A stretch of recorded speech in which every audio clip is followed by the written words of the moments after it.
Hola a todos, estamos en la serie Practicando el Camino del Discipulado. Ya hemos visto 3 sesiones y ahora vamos a la sesión número 4. Recuerden que nuestro tema es cómo podemos practicar el discipulado desde la perspectiva original en que Jesucristo se lo inventó prácticamente. No que el discipulado no existiera, sino que la manera en que Él lo hizo fue una manera revolucionaria, por lo cual nosotros estamos a la fecha aquí congregándonos y sirviéndoles a Él. Recordarles que la meta de todo aprendiz de Jesús, aprendiz de discípulo, es estar con Jesús, aprender a estar con Él siempre, reconectándose con Él, llegar a ser como Jesús en su carácter y llegar a hacer lo que Él hizo. Esas son las 3 cosas que un discípulo de Jesús debería lograr hacer. Nos vamos a concentrar hoy en esa meta de llegar a hacer lo que Jesús hizo. Y para ello vamos a hacer una vista panorámica en el Evangelio de Mateo, porque lleva más o menos una secuencia que uno puede descubrir cómo era que Jesús estaba llevando a cabo el discipulado. Por ejemplo, en Mateo 4, del 18 hasta el 5:1, vemos que Jesús hace el llamado de los primeros discípulos. Él comienza su ministerio y luego comienza a hacer aquel llamado usando esa frase famosa: vengan y los voy a hacer pescadores de hombres. Hay que recordar que esta frase, les voy a hacer pescadores de hombres, se refería a un rabino, un maestro, que se le llamaba así, que capturaba la atención, la imaginación de las personas. Se le llamaba pescador de hombres porque capturaba la imaginación de la gente y quedaban capturados ahí por ese discurso que tenía ese maestro. Entonces lo que Jesús les estaba diciendo era: vengan y los voy a convertir en grandes maestros, así como yo lo soy también. En ese capítulo encontramos pues que sigue haciendo llamamientos, les dice: síganme y los voy a hacer grandes maestros, así como yo soy. Por eso dice la Escritura que lo dejaron todo, porque ellos comprendieron el gran significado de ese llamado. En ese capítulo llama a 4 de los primeros discípulos y al final pues del capítulo encontramos la dinámica del ministerio de Jesús, que le llevaban mucha gente atormentada, enferma, endemoniados, y Él pues dice la Escritura que hacía una obra poderosa, milagrosa en la vida de todas esas personas. Luego entramos a los capítulos 5, 6 y 7, que es lo que llamamos el Sermón del Monte, que es prácticamente esa declaración, ese manifiesto de Jesús sobre qué significa vivir en el reino de Dios y lo que Él espera de sus discípulos. Pasamos al capítulo 8 y en los versículos del 18 al 22 encontramos 2 casos de personas que eran potenciales discípulos de Jesús. Uno de ellos, un escriba, que pues no era una persona pobre, ¿verdad? Porque era una persona que vivía de la religión, una persona muy estudiada. Se le acerca y le dice: yo te voy a seguir donde quiera que tú vayas. Pero Jesús le hace ver que seguirlo a Él no tiene ninguna recompensa económica. Y a otro que lo llama, Él le dice: primero voy a ir a atender un asunto familiar. Y así pues nos recuerda diferentes clases de personas en este asunto del discipulado.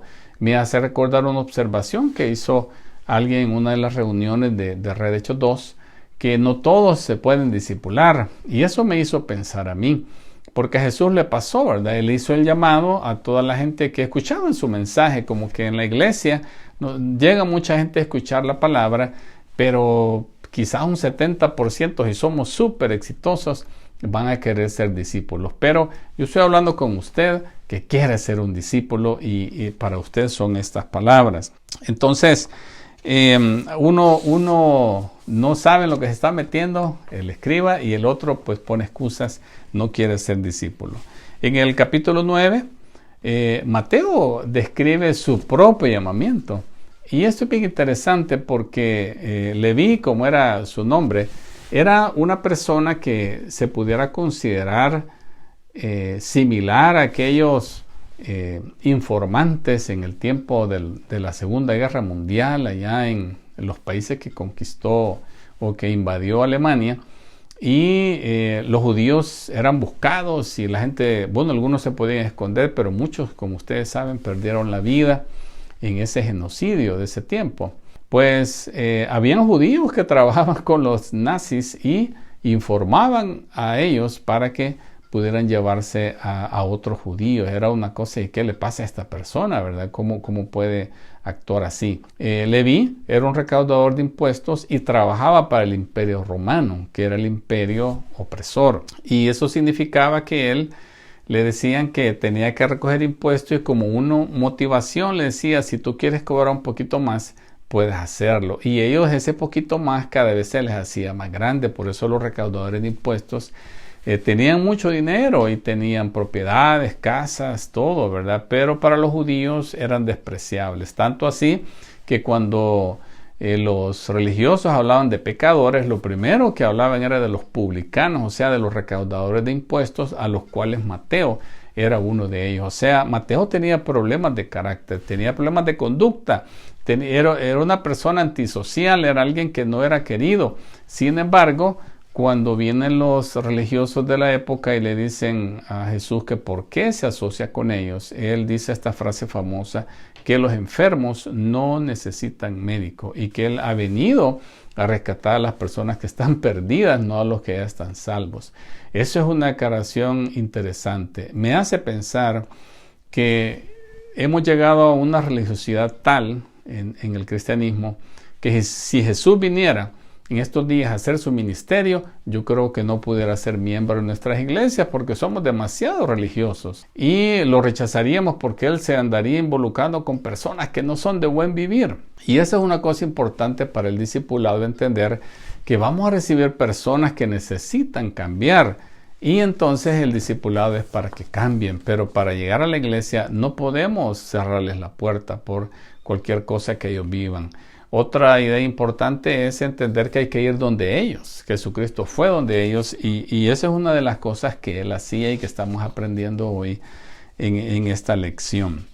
Luego, en la parte de Mateo 9, 35 hasta el capítulo 10, versículo 8, Jesucristo sigue progresando y enseñando y sanando, actuando con sus discípulos. Y de repente él mira que es tanta la necesidad y él le dice a sus discípulos, miren, la cosecha es grandísima, pero son pocos los obreros, personas como yo que tengan esta capacidad de enseñar y de modelar una vida de santidad.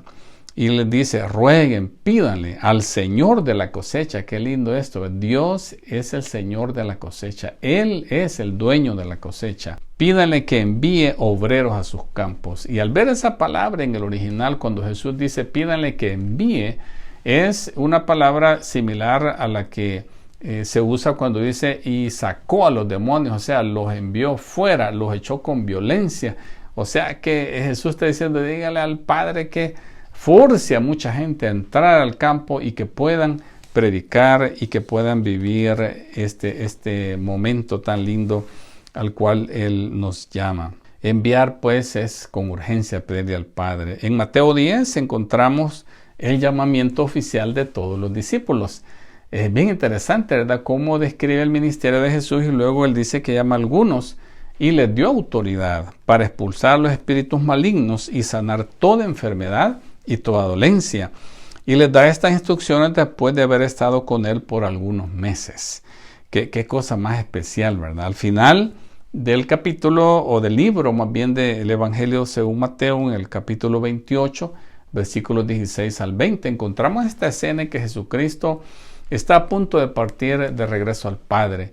Y Él les da las últimas instrucciones.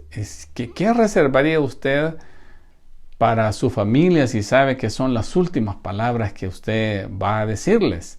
Lo que más valora usted en su corazón y lo que quiere que ellos sigan haciendo con esos valores. Y Jesucristo dice, miren señores, ya llegó mi turno de irme.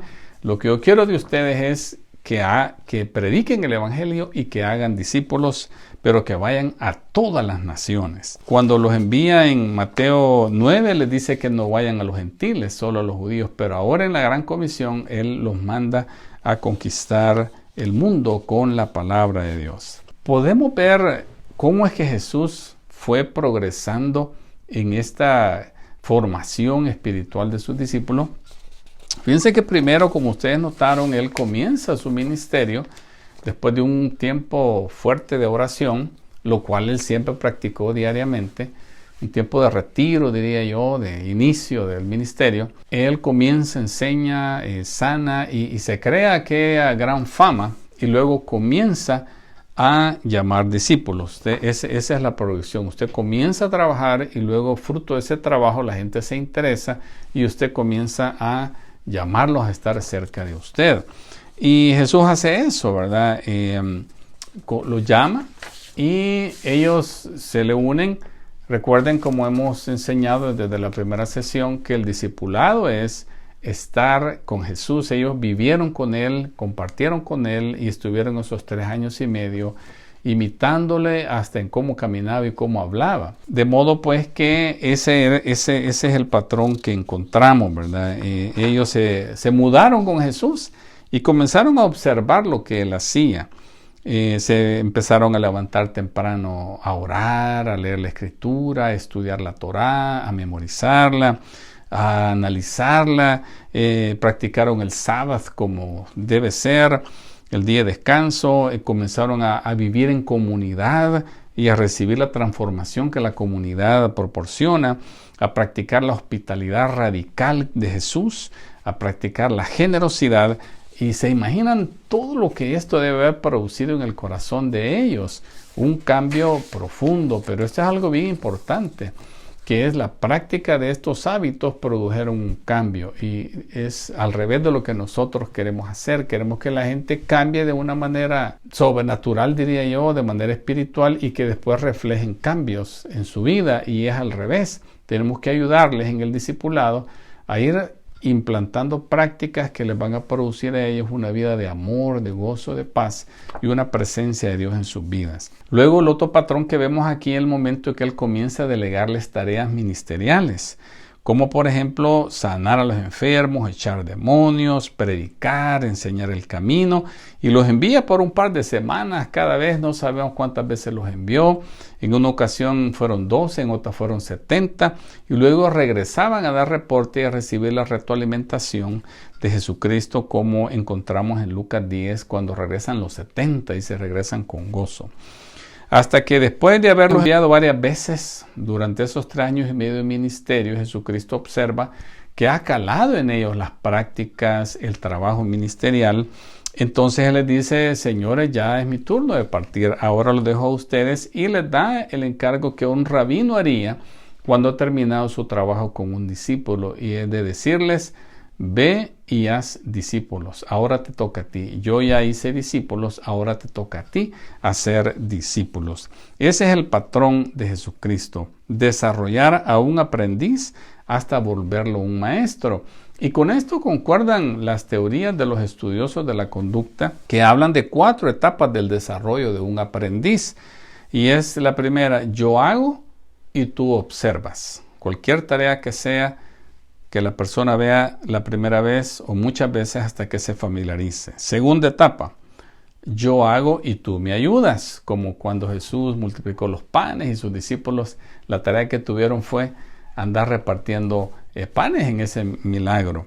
Tercera etapa: ahora es tú haces y yo te ayudo, como es la manera en que Jesús los envió a hacer lo que Él hacía, y ya comenzaron a experimentar por ellos mismos lo que significaba el ministerio.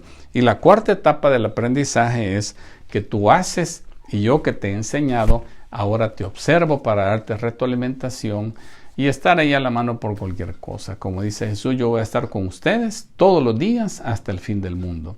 Entonces, esto es una cosa bien poderosa. ¿Y qué significa todo eso? Significa que Jesucristo tenía un objetivo con sus discípulos: que ellos lograran llegar a hacer lo que Él hizo. De modo pues que de ahí sacamos la meta del discipulado. Todo aprendiz de Jesucristo tiene como meta final llegar a hacer lo que Jesús hizo. Y esto es lógico, ¿verdad?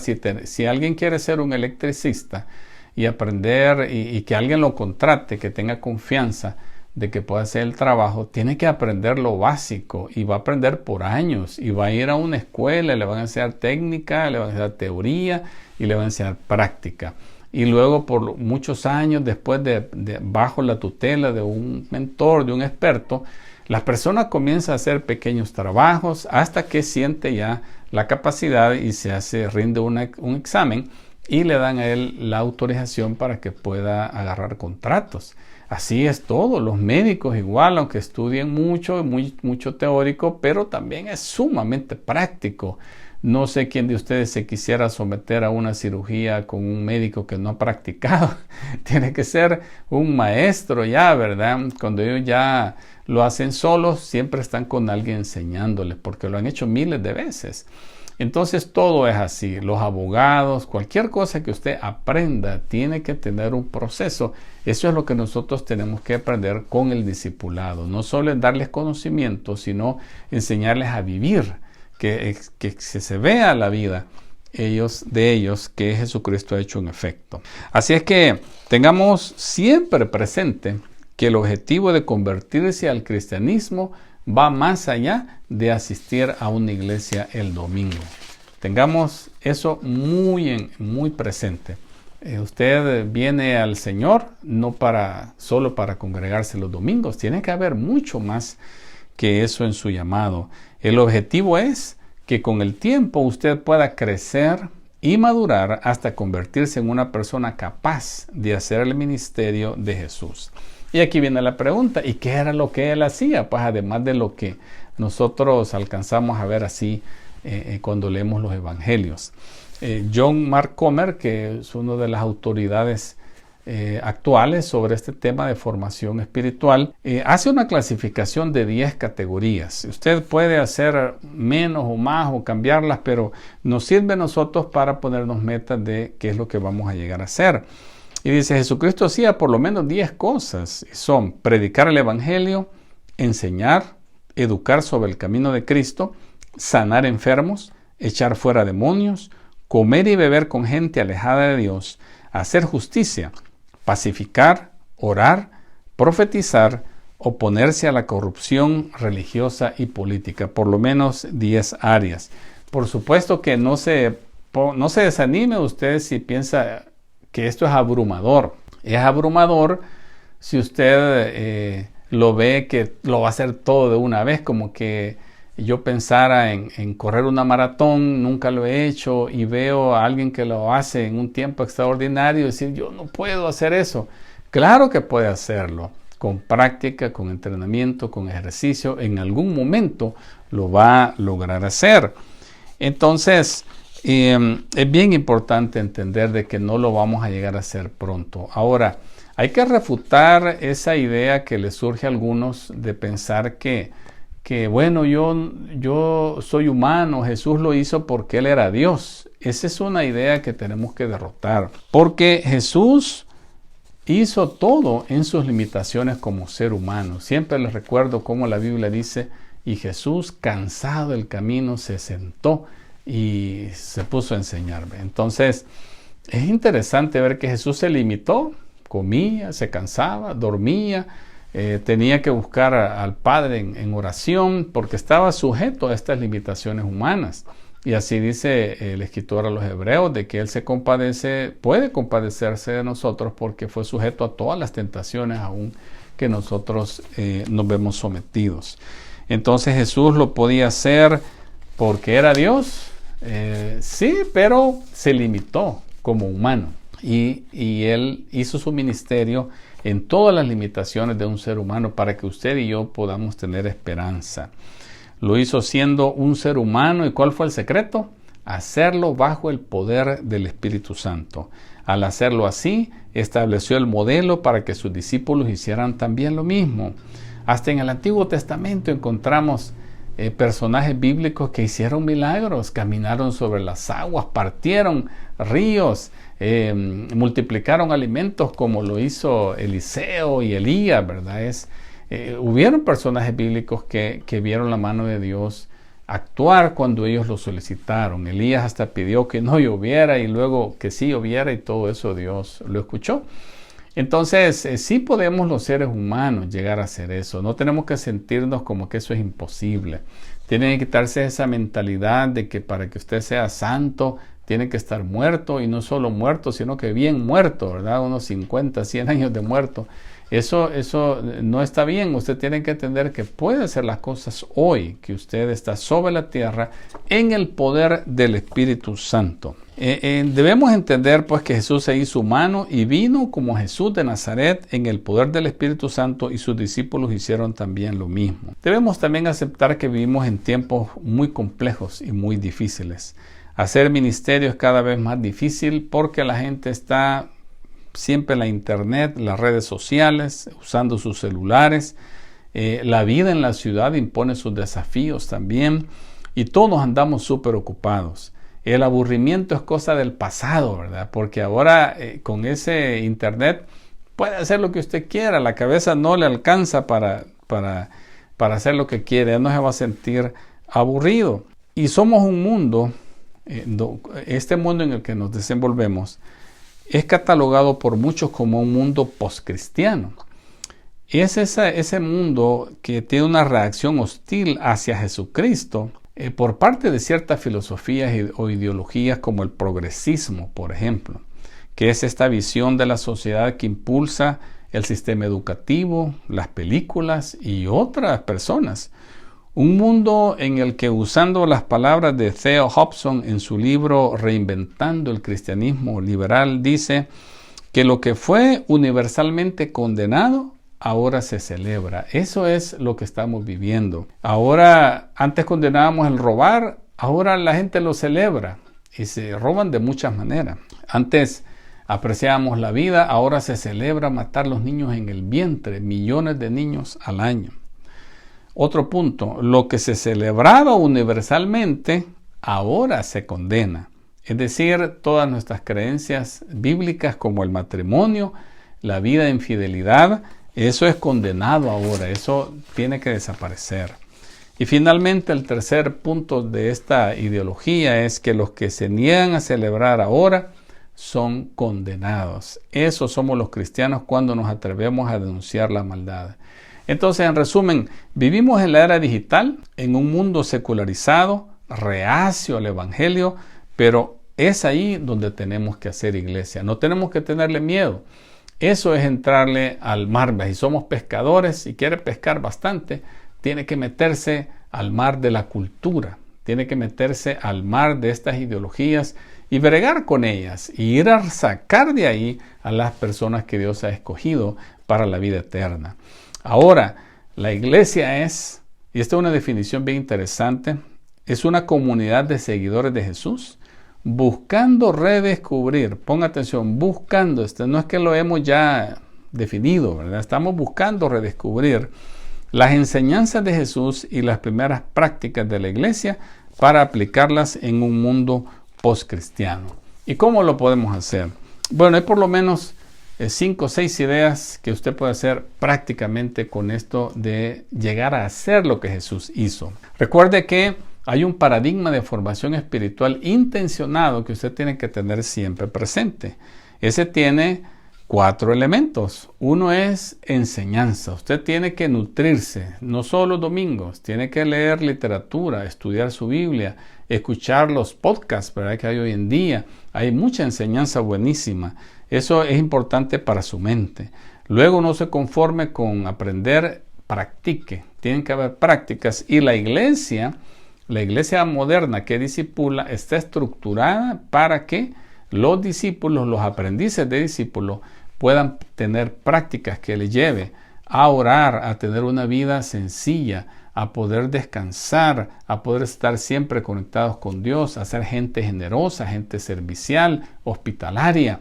Eso la iglesia debe estar estructurada así. El otro elemento de la formación espiritual intencionada es la vida en comunidad. Es la vida en comunidad que nos transforma, que nos ayuda a rendir cuentas de la transformación que está pasando en nosotros. Y el cuarto elemento de la formación espiritual es el poder del Espíritu Santo. No podemos hacer nada si el Espíritu Santo no está con nosotros. Recuerde que esto toma tiempo, Por eso hay que comenzar lo más pronto posible. Si usted es un adolescente, pues lo felicito, comience ya. Si comienza a hacerlo ya va a ser un gigante en la fe. Si usted como yo ya tiene décadas de existencia, pues comience. Yo le aseguro que va a ser siempre muy bueno. Conozca cuál es su etapa de discipulado. Es una cosa muy importante. ¿Está usted recién llegado a la fe? ¿Está usted ya aceptando, comprometiéndose un poco, implementando nuevos hábitos, lidiando con hábitos antiguos? Ya está cambiando un poco. O a lo mejor es usted un cristiano de muchos años y que de veras ha calado la palabra de Dios y tiene usted esa inclinación ya más formada para la presencia de Dios. Entonces, reconozca y debe entender, comprender en qué etapa está para no sentirse abrumado y hacer pues lo que esa etapa puede hacer. En tercer lugar, conozca también su etapa de vida. Volviendo a la parte 2 de conozca cuál es su etapa de discipulado, esto es importante porque también le va a permitir servir en niveles diferentes. Es diferente servir en las cosas ministeriales, donde se necesita la presencia de Dios, palabra de ciencia, conocimiento, don de sanidad, todas esas cosas, manifestaciones, a servir en otras cosas, como es arreglar locales, comida, ir a servir a los pobres. Bueno, todo eso no necesita tener gran madurez, son más bien oportunidades para crecer. Bien, la tercera cosa que usted puede hacer prácticamente es conozca cuál es su etapa de vida. Y no se sienta mal porque no tiene un gran ministerio en este momento. Recuerde que Jesucristo vivió 30 años y fue desconocido para el mundo y de repente saltó a la fama. Esperó el momento adecuado. Espere usted, tenga paciencia. Y aún en medio del ministerio había momentos en que Jesucristo se retiraba para estar a solas. Es decir, puede ser que haya momentos en la vida en que Dios nos llame a retirarnos. Y no digo yo solo un día, probablemente un año. Esos son los famosos sabáticos, ¿verdad? Cuando nosotros salimos refrescados para una nueva etapa de vida. A lo mejor usted está criando hijos. Qué etapa más linda de la vida, pero eso le inhibe de tomar más responsabilidades o muchas responsabilidades en el ministerio. O a lo mejor usted ya sacó a sus hijos adelante, ahora está junto con su esposa en su casa. Qué tiempo más lindo para servirle al Señor. Reconozca cuál es su etapa de vida. Y siempre hágase esta pregunta: ¿qué haría Jesús? ¿Qué haría Jesús? Pero complételo diciendo: ¿qué haría Jesús si fuera yo? Y ahí ponga usted, ¿verdad? ¿Qué es usted? Hombre, mujer, es un adolescente, un universitario, recién casado, o tiene hijos adolescentes, o una persona divorciada, viudo, qué sé yo. Lo que usted pueda hacer, un empresario, un intelectual, un maestro. Ponga ahí y entonces va a ser más claro entender qué es lo que usted puede hacer. Algunos lo que necesitan en este momento es dejar de estar esclavos de las películas y de su celular. Eso es lo primero, ¿verdad? Otros quizás necesitan rebajar su ritmo de vida. Están demasiado llenos de ocupaciones. Necesitan rebajar para empezar a escuchar la voz del Espíritu Santo. En cuarto lugar, valora el poder de practicar el camino del discipulado en comunidad. Les leo 1 Pedro 2, del 11 al 12. Les dice Pedro en la Nueva Versión Internacional: queridos hermanos, les ruego como a extranjeros y peregrinos en este mundo, que se aparten de los deseos pecaminosos que combaten contra la vida. Mantengan entre los incrédulos una conducta tan ejemplar que, aunque los acusen de hacer el mal, ellos observen las buenas obras de ustedes y glorifiquen a Dios en el día de la salvación. Ese es el efecto de la vida en grupos de comunidad. Los incrédulos pueden vernos hasta que somos raros, ¿verdad? Pero van a reconocer que no vivimos adictos al celular, que demostramos interés en las personas, que somos alegres, somos apacibles y que andamos haciendo bien en la comunidad que nos rodea. Ellos lo van a notar. Dallas Willard presenta esta idea de cómo la iglesia puede llegar a ser como una academia de la vida. Me encanta eso, ver a la iglesia como una academia en la cual los que ya han madurado enseñan a los que van comenzando a ser como Jesús. Qué lindo esa imagen de la iglesia. Quinto lugar, quinta cosa que podemos hacer para llegar a ser lo que Jesús hizo. Comienza haciendo lo básico. ¿Sabe qué es lo básico que Jesús hacía? Era comer con personas alejadas de Dios. Es lo que dice en Lucas 19:10. Dice que Él vino a buscar y a salvar a los que se habían perdido. Buscarlos, fue a buscar donde estaban. No les empezó a decir que salieran, sino que llegó donde ellos. Y la otra cosa es que dice en Lucas 7:34 que le decían que era un comedor y bebedor porque andaba siempre con estas personas. O sea, Él tenía comunión con estas personas. Mira qué cosa más interesante. Qué fácil que usted pueda decidirse una vez al mes o cada cierto tiempo, invitar a su vecino, su prójimo, ¿verdad? El que tiene la par, puede ser en su colonia u otra persona, para que tenga comunión con usted en un tiempo de comida. Esa es la cosa más cristiana que podemos hacer. No para evangelizarlo, sino para amarlo, para servirle, demostrarle pues que para eso nos ha creado Dios. Practicar la hospitalidad es un mandato en el Nuevo Testamento. Y hacerlo con el vecino, aunque sea una vez al mes, o con otras personas que Dios nos ponga, compañeros de trabajo, es una cosa que es lo mínimo que nosotros pudiéramos hacer. Y por último, le desafío a que viva el momento. No se estrese por tener un programa de transformación diaria. Esfuércese en la gracia, ¿verdad? Pero como Jesucristo, no se estrese cuando la vida le traiga interrupciones. Él estaba bien concentrado enseñando y de repente comienzan a bajarle a un enfermo sobre su cabeza de personas que querían que hiciera otra cosa. Y él aprovechó la oportunidad para hacer lo que Dios le puso. Entonces las interrupciones eran más bien las cosas en las cuales Jesucristo aprendió a moverse. Y es algo que usted también puede aprender a hacer. Hagamos entonces un resumen de lo que hemos compartido.